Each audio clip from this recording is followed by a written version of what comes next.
Hello, this is Paul from Foresight Tech. In this lecture, I will going to go over composition of functions. Okay. Composition, or we call it composite functions. Okay. Composition is a very important type of functions we can create it from the older function. For example, the definition is here. Okay. F composed with the G. F composed we wrote a small circle. Okay. F circle G or F composed with the G. The definition is this. There's a new function. Is the composition of the two functions. Gx is the inner function. F is the outer function. Okay. What does that mean? Okay. We can look at this graph. Gx go first.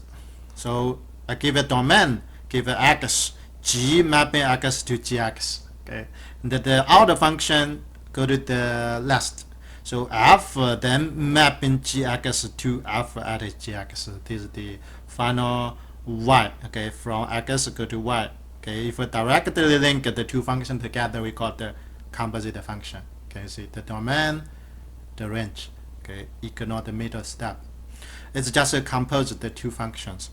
Usually we write it in this way. Okay, y, the final y is this. Okay, y is f at u. U is the middle. Okay, u is gx, which means x mapping to u, u go to y. Okay, keep in mind that the middle one is the f will go first. G is the inner function go first. Okay, g mapping x to gx, and then f mapping gx to y. Let me show you one example. So how to do.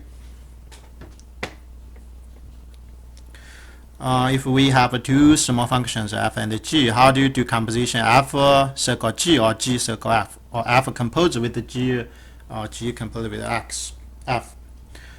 So we do calculation. All you need is the if f circle g, g is the inner. If g circle f, f is the inner. Okay, so that's different. So let me show. Wait. So f for circle g first. We say the function f circle g. And how do you do mapping for x? Okay, so this first. Do you remember the definition? This should be this. G is the inner, f is the outer. Okay, don't switch the order. If you switch, you get it totally wrong. So this f is the outer. Okay, and the g is the inner. That's the definition. Now all we need to do is do verification. Okay, what is upload gx first? Gx is here, so f at 4x minus 3. Now you know how to evaluate f at 4x minus 3. Use the outer function. Now we use the outer function. Here is square root. The outer function is square root, and this x should be replaced by 4x minus 3. So 4x minus 3, right?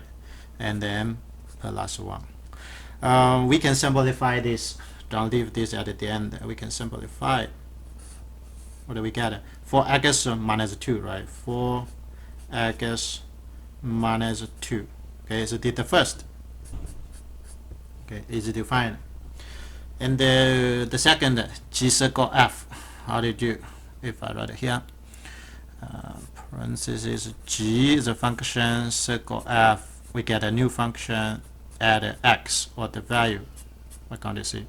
The definition, f go first. F is the inner, g is the outer. So is this, we wrote g at f x. Okay. All we need to do was g.